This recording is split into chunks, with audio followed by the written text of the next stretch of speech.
तो जिंदगी में ध्यान रखें, हमको अच्छा रहना, बढ़िया बोलना, मीठा बोलना है। अब जो नहीं जानते, अभी से मेरा चैनल है उसके ऊपर ओके करो, सब्सक्राइब करो और मेरे से जुड़े रहो। की उमापति महादेव की, भागवत महापुराण की, गौ मात की, पधारे हुए सभी भक्तों की, सभी कार्यकर्ताओं की, आयोजक कर्ताओं की, राधे राधे राधे राधे।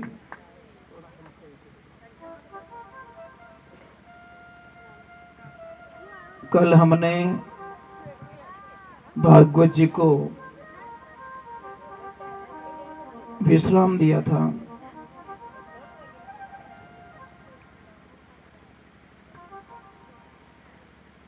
भगवान चलने लगे हैं, मंडली बनाई है और अपने मंडली का काम उन्होंने बड़े पूर्ण तरीके से आनंद ले रहे हैं।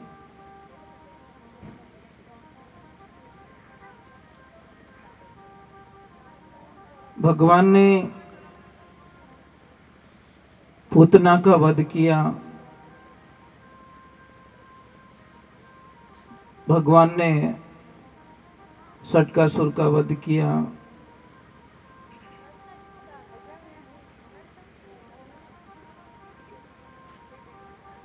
एक बात हमेशा ध्यान रखना, संसार क्या है?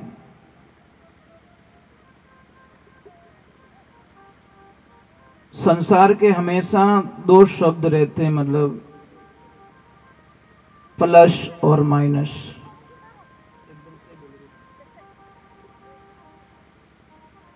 जहां प्लस होगा वहां माइनस जरूर होगा। संसार में ये आते हैं कि जहां सुख है वहां दुख जरूर होगा, क्योंकि एक पॉइंट से गाड़ी चल नहीं सकती ना। जहां सुख है तो वहां दुख जरूर होगा। अगर दिन है तो रात जरूर होगी। अगर आप हंस रहे हो तो रोना कभी भी अपन मारवाड़ी में देख जो, कोई भी ज्यादा हंसे न, टाबर रहे हो चाहे कोई भी, आप अभी ने कहें कि इतो मत हंस, अब रोना स्टार्ट हो जी। मतलब अभी तुम घड़ी पलक पहले तो थोड़ा हंस रहा है और अभी थोड़ा कहीं कहीं देखना हंसते हंसते से प्रक्रिया रोने की स्टार्ट हो जाती है। ये संसार में होगा, ऐसा होगा, आप कल्पना मत कीजिए। अगर आपका मित्र है तो आपके दुश्मन भी है, 100% है कोई न कोई दुश्मन। अगर आप अमीर हो तो दुनिया में गरीब भी बहुत बैठे हैं। एक जैसी परिस्थिति आपको कभी नहीं मिलेगी। एक बात ऐसी है, जो परे हैं दुनिया से, सबके विलोम शब्द है, मतलब विपरीत शब्द। एक बात बता दी, आनंद का, आनंद का विपरीत शब्द बताओ कोई। आनंद का शब्द है ही नहीं, आनंद से परमानंद बनेगा, परमानंद से ब्रह्मानंद बन जाएगा, परंतु उसके विपरीत जो आनंद की दिशा में जाए। तो भगवान प्रकट हुए तो सबको आनंद हुआ है। क्या हुआ? आनंद, परमानंद, ब्रह्मानंद। भगवान ने पूतना का वध किया। एक बात हमेशा ध्यान रखना, मंदिर बनाना कोई बड़ी बात नहीं है। 2 करोड़ 5 करोड़ 7 करोड़ लगा पे कि लोग मंदिर बना देते हैं। पर अंदर पूजा कर रहे हो कि नहीं कर रहे हो वो बहुत बड़ी बात है। और हमने कई जगह देखा मंदिर की प्रतिष्ठा नहीं होती, नहीं उससे पहले लोग क्या करते हैं, वो ऑटोमेटिक घंटी है बाजा है उसका ऑर्डर दे देते हैं। क्यों देते? उनको पता है कि मैं यहाँ आने वाला, ये पुजारी जी जाने और ये बटन वाली मशीन जाने, ना तो कोई झालर बजाने वाला आएगा, ना कोई शंख बजाने वाला आएगा, ना कोई ये बजाने वाला आएगा, कोई नहीं आएगा। सिर्फ पुजारी जी जाने, ये मशीन जाने और उनका काम जाने। मंदिर कितने का बनाया? 5 करोड़ का। पूजा करने के लिए पुजारी जी और वो मशीन। मैं एक छोटी सी प्रार्थना कर रहा हूं, जैसे आपके कोई बुजुर्ग माता पिता हैं और बुजुर्ग माता पिता अगर घर में है, उनको कुछ नहीं चाहिए, धन नहीं, दौलत नहीं, गाड़ी नहीं, बंगला नहीं, कुछ नहीं चाहिए। सिर्फ आते भी बोल दो पापा मम्मी आप ठीक हो ना, मैं जा रहा हूं काम पे।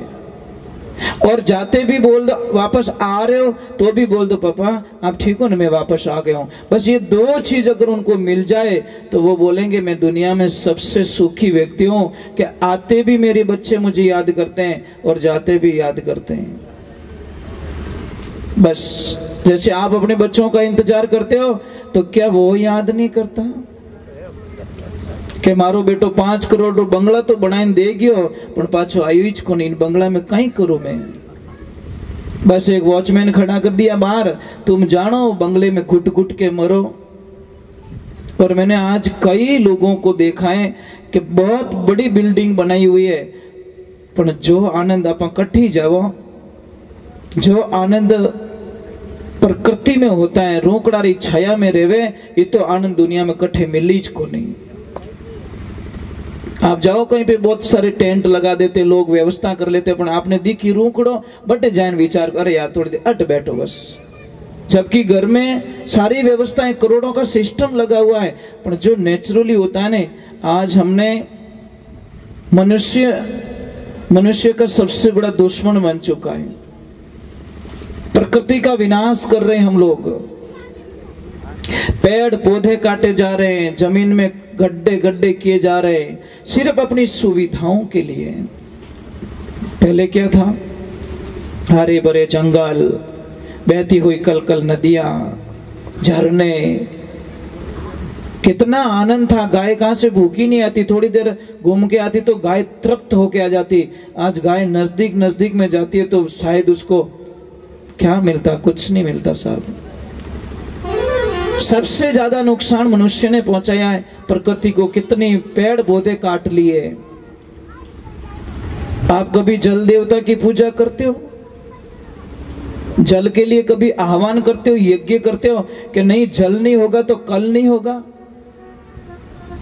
क्या कभी शुद्ध वायु के लिए यज्ञ किया? आपने प्रार्थना की कि नहीं मैं शुद्धिकरण के लिए यज्ञ करूं? घर के लिए यज्ञ करते, मंदिर के लिए यज्ञ करते, उसके लिए यज्ञ करते। शुद्ध हवा के लिए यज्ञ क्यों नहीं करते? कि नहीं शुद्ध हवा नहीं होगी तो मैं जीऊंगा कैसे? प्रदूषण हो जाएगा। ये सारी चीजें हमको समझनी पड़ेगी। और सतयुग में इसीलिए लोग सुखी थे, क्यों? कि शायद ये व्यवस्थाएं नहीं थी, प्रदूषण बिल्कुल नहीं था, बीमारियां 90% लोगों को बीमार नहीं होते थे। और जीवन कितना था सतयुग में? सतयुग की उम्र थी 17,28,000 वर्ष, और लोग कितना जिंदा रहते थे? 1 लाख वर्ष का एवरेज था। कितना? 1 लाख वर्ष तक वो जिंदा। आज भी देखिए, आज की तारीख में भी, इस कलयुग में भी सांप शायद 1000 साल तक जीता है। अगर उसको कुछ ना हो, बीमार ना हो, कोई मार ना दे, तो वो 1000 साल तक जिंदा रहता है। और कछुआ शायद 300 वर्ष तक जिंदा रह सकता है। अगर कुछ ना हो, एक्सीडेंट ना हो, कोई बीमारी ना आए, कहीं पे कोई चोट ना लग जाए, तो 300 साल तक, इस कलयुग में भी कछुआ 300 साल तक जिंदा रह सकता है, सांप 1000 साल तक जिंदा रह सकता है। परंतु एक बात का ध्यान रखना, सांप 1000 साल जी के भी जो नहीं कर सकता, कछुआ 300 साल जी के भी वो जो नहीं कर सकता, हम 50-60 साल की उम्र में कर सकते हैं। ये मनुष्य के पास में सबसे बड़ी ताकत बताई गई शास्त्रों के अंदर। जो 300 वर्ष में वो नहीं कर पाएगा, जो 1000 साल में सांप नहीं कर पाएगा, वो हम लोग सिर्फ 50-60 साल की उम्र में वो कर सकते हैं। पर रास्ता बदलना चाहिए, हमारी पॉजिटिविटी सोच होनी चाहिए। क्या नहीं कर सकता इंसान।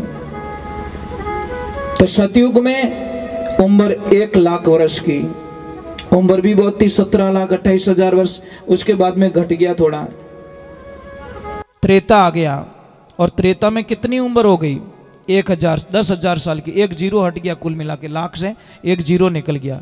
1 जीरो निकलते 90 साल का लॉस हो गया। 990 साल का कितना, 99,990 साल का लॉस हो गया है। अब देखिए, उनकी उम्र थी 12,96,000 वर्ष। अब आते द्वापर युग में, जिसमें भगवान पधारे द्वापर में।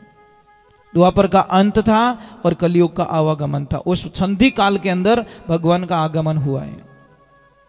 तो 8,64,000 वर्ष द्वापर की उम्र थी, और उसमें जीता था आदमी कम से कम 1,000 साल तक। और अब बड़ी मेहरबानी हो गई कलयुग की, 1 जीरो और हटा दिया। 1000 से 1 जीरो हट गया, पीछे बचे 100। अमो की कोई भाग्यशाली इन आंकड़ा ने पार करे, बड़े नसीब वाले होते हैं जो संसार की जो ये दिखावा होता है ना, भौतिकता, इससे थोड़े अलग हो जाते हैं। मैंने आपको प्रसंग में बताया थी ताकि हमारा जीवन सिर्फ दिखावे में बर्बाद हो जाएगा, हम कुछ नहीं कर पाएंगे, बदलाव हमारे अंदर कुछ नहीं आएगा, तो कोई मतलब नहीं है। हमने भोजन प्रसाद बना दिया है, थाली में आ गया है, जब तक आप उसको नहीं झीमोगे तब तक आपको ध्यान रखना आपकी भूख मिटने वाली नहीं है। मैं कथा सुना रहा हूं, कथा सुनने के बाद में भी अगर आप में कोई अंतर नहीं आएगा, आपकी दिनचर्याओं में कोई चेंजिंग नहीं आएगी, कोई बदलाव नहीं आएगा, तो शायद मुझे लग रहा है कि ये हमारे 7 दिन बेकार चले जाएंगे। हमारी भाषा का शुद्धिकरण होना चाहिए, हमारे विचारों का शुद्धिकरण। अरे भाई, जो आगे हो गया उसको छोड़ दीजिए आप। हम तो आज से ही काम स्टार्ट कर दे तो भी काम हो जाएगा। इसलिए कहा कि काल करे सो आज कर ले, दिन नहीं आवे हाथा, लख 84 झाई पड़ेला भोगेला दिन और राता। हमको बहुत सारी समस्याओं का सामना करना पड़ेगा, राधे राधे बोलना पड़ेगा, ऐसे काम चलने वाला नहीं है। आप अटी इतनी कंजूसी करो तो घरे कितनी कंजूसी करता रहो। अच्छा, घरे कौन कौन बोलो राधे राधे के अटी मेल जाओ बाप जी रेटे, अटू लियो और बट मेल तो बाप जी अटी छोको आगो मारू को उपड़े नहीं हो तो राधे राधे भारी गणो नाम कहीं वारे कृष्णा वाह। टाबर फेल की कर रहे, स्कूल में पढ़े जीते याद रखे, गेट में यहाँ भूल जाए, पछ परीक्षा में लावे बढ़िया नंबर। वही हिसाब है महाराज, अपनी जिंदगी रो वही हिसाब है कि आप याद है तो आबाद है और भूल गया तो बर्बाद है। बस ये सूत्र याद रखो, याद है तो आनंद ही आनंद और भूल गए तो बर्बाद हो जाएंगे। करोगे वाह, बढ़िया बढ़िया, कभी लड़ाई तो नहीं करोगे वाह भाई। इस जबान को झगड़ा करने के लिए तो नहीं दिया, इन काम है अच्छो बोलनो, मीठो बोलनो, बढ़िया बोलनो। जबान और दांत के बीच में थोड़ा कुछ कहा सुनी हो गई। जबान ने दांतों से कहा कि भाई तुम 3200 मेरी लाज रखना, तो दांतों ने बोला हम कैसे लाज रखें कि मैं जब मैं बोलूं बाहर निकलूं और आप ऐसे हो गए, जॉइंट हो गए, तो मैं आधी बार आधी अंदर रह जाऊंगी, काट दोगे मुझे। दांतों ने हंस के जवाब दिया कि भाई थारी लाज तो मैं रोज ही रखा, पर मारी लाज तू राख जे। कि कैसे? कि लपड़ लपड़ करे तू, गालियां बोले तू, खराब बोले तू, और बोल ऑफिस में बैठ जान कि गुस्सा मुक्को ठोके 3200 नहीं बाहर कटा दे। ये जबान जन्म से होती है, दांत बाद में आते हैं। जन्म से लगाकर एंड तक जबान साथ में रहती, क्योंकि लचीली है। और दांत शायद मन लागे अंतिम स्टेशन माते पाचे आपकी रवानी की कर ले। आवे ही 2-3 शायद 12 महीना 2 साल में आना स्टार्ट होते हैं, और शायद अंतिम स्टेशन पे जब जाते हैं वापस आया ज्यों पाछा कर दे भगवान, दांत पाछा ले लेके, बस ये तेरे पास थे ही नहीं, आया तब नहीं था, अब जा रहा है तो ये भी तेरे पास रहने वाला नहीं है। तो जिंदगी में ध्यान रखें, हमको अच्छा रहना, बढ़िया बोलना, मीठा बोलना है। राधे राधे, थोड़ा जोर से भाई, 2 दिन तो परेशान और करूंगा। पछताने कोई आइन घरे नहीं कहे कि भाई राधे राधे बोलो नहीं, दाता राधे राधे बोलो नहीं। पर एक बात का ध्यान रखना, हम चले जाएंगे, मैंने पहले ही बोल दिया कि हमारे शब्द यहीं रहेंगे, इनको ले जाने वाले नहीं है। जब कभी भी यहाँ से निकलो तो यहाँ तो बोल देना कि यहाँ पे कोई आया था, कोई पागल राधे राधे बोलाने वाला, परेशान करता था, हर 5 मिनट बाद में बोलता था राधे राधे बोलो, हर 5 मिनट रोती फिर राधे राधे। क्या करे, रह भी नहीं सकते न उसके बिना, श्वास के बिना नहीं रह सकते। तो भगवान को बहुत सारी समस्या बालपण में आती है।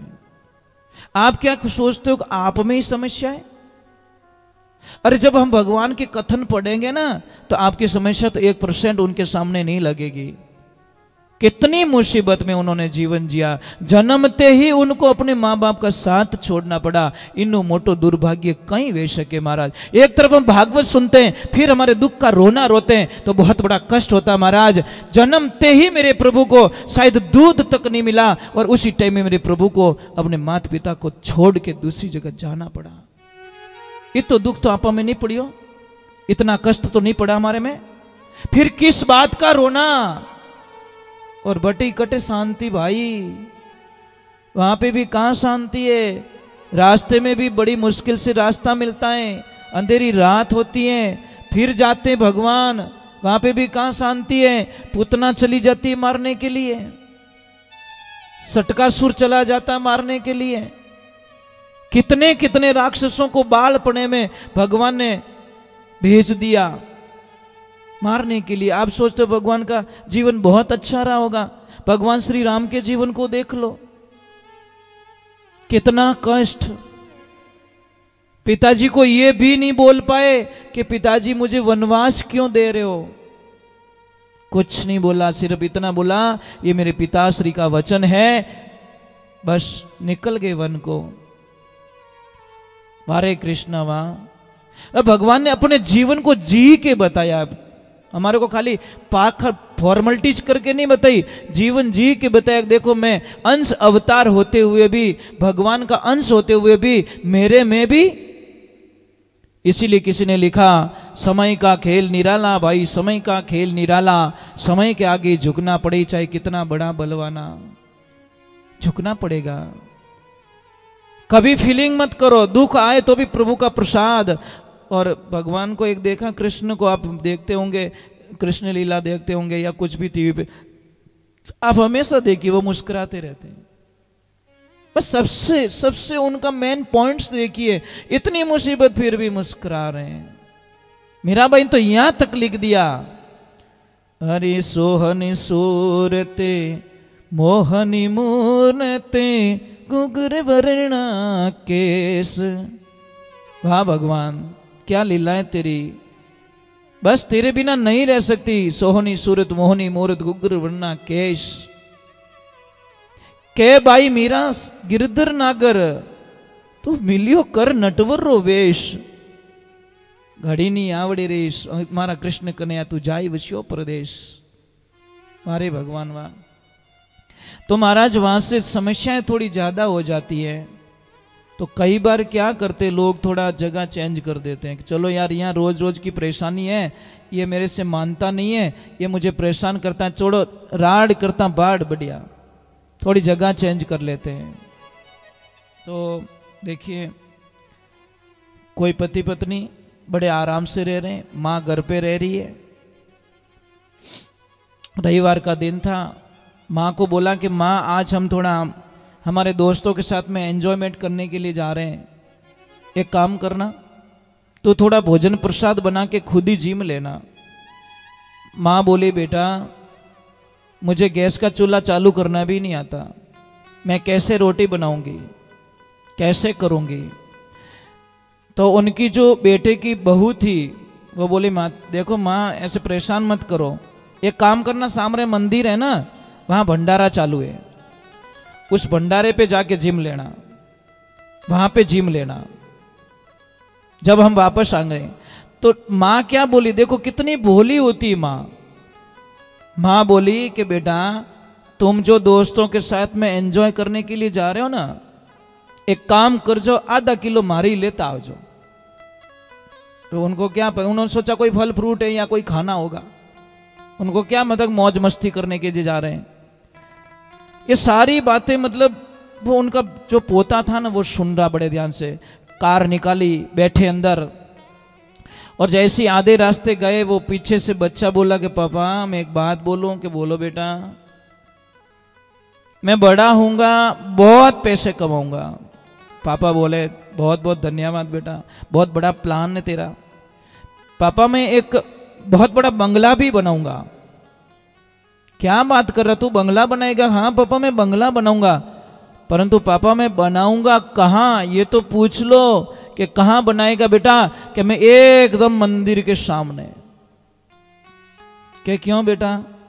कि मैंने आज ही प्लान बनाया है, जब तुम बूढ़े हो जाओगे मैं और मेरी पत्नी एंजॉय करने के लिए जाएंगे, सामने कोई मंदिर होगा तो कम से कम तुम भूखे तो नहीं मरोगे, कम से कम भूखे तो नहीं मरोगे। इतनी तो आशा है, मंदिर जहां सामने होगा कुछ तो खाने को तुमको मिल जाएगा, क्योंकि हम तुम्हारी परवाह करने वाले हैं। वो तो गाड़ी बटूच पाची फेरी के तो एडवांस में प्लान बना रही है। वो वापस आए दोनों पति पत्नी, माँ के चरणों में गिर पड़े। माँ आज के बाद दोस्त की दुनिया छोड़ सकते हैं, पर तेरे चरणों को छोड़कर हम कहीं नहीं जाएंगे। घर में देवी बैठी वो दुखी और हम किसी के साथ में मजाक कर रहे हैं, ये संभव नहीं हो सकता। तो भगवान की लीला हुई। थोड़ा सा मतलब नंद बाबा को अटपटा लगने लग गया कि नहीं अभी ये जगह छोड़ देनी चाहिए, और छोड़नी भी जरूरी है। इसके बीच का एक कथन आता है कि भगवान थोड़े बड़े हो जाते, थोड़ी जिद करने लग जाते हैं। माँ मैं गाय चराऊंगा, माँ मैं गाय चराऊंगा, माँ मैं गाय चराऊंगा। मैया मना कर देती, बेटा अभी तू छोटा है, बलराम जी जा रहे हैं। तो भी बहुत सारी जिद कर लेते हैं। तो भगवान को माँ कहती है कोई बात नहीं बेटा, कोई अच्छा दिन आने दे, उस दिन आपको गाय के लिए हम तैयार करेंगे। और जब गोपाष्टमी आई उस दिन भगवान प्रथम बार गाय चराने के लिए, बछड़े चराने के लिए जाते हैं। वो दिन था गोपाष्टमी का, हम मनाते हैं। गोपाष्टमी बहुत सारी जगह मनाते हैं, गाय माता को लापसी भी जिमाते वो भी करते हैं। तो गोपाष्टमी के दिन भगवान को गाय चराने के लिए निकाला जाता है, उनसे हाथ से तिलक करवाया जाता है। और भगवान की कृपा देखिए, आप ईश्वर की कृपा देखिए। अब वहां पे लीला कुछ और हो जाती है।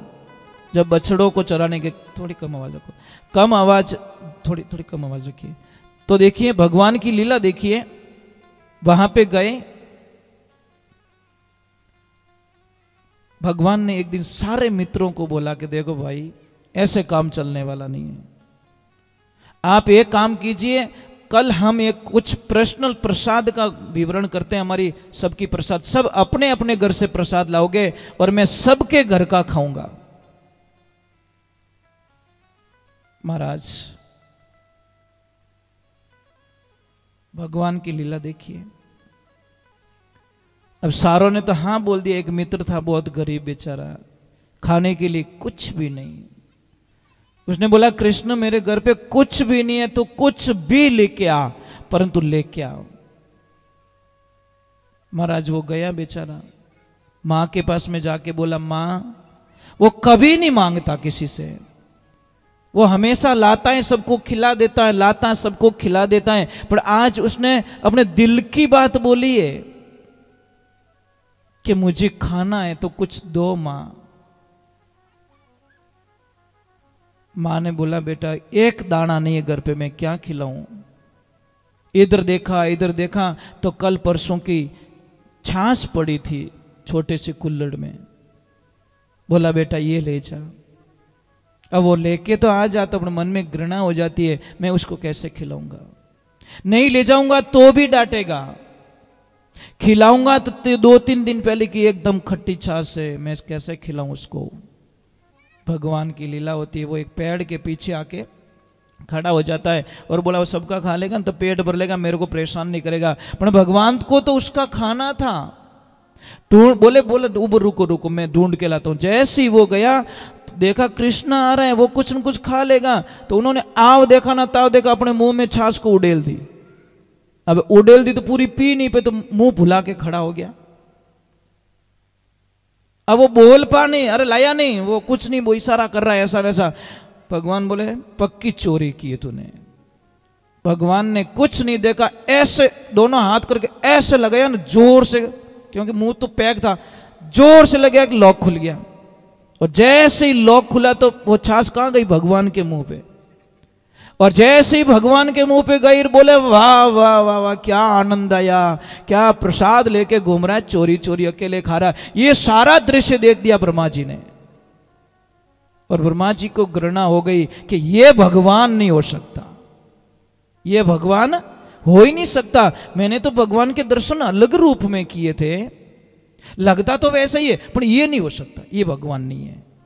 क्योंकि जब जन्म हुआ था मैं गया था, अवतार हुए थे मैं गया था, मथुरा गया था, मैंने भी फूल बरसाए थे, दर्शन किए थे, परंतु मुझे शंका हो रही है ये भगवान हो ही नहीं सकते, ये मेरे नारायण नहीं हो सकते। ब्रह्मा जी को शंका हो गई। तो अब देखो ग्वाल बाल सब गायें चरा रहे, कोई क्या कर रहा है, कोई क्या कर रहा है। वहीं पे एक कथन आ रहा है, देखिए तो थोड़ा गुणगान कर देते हैं।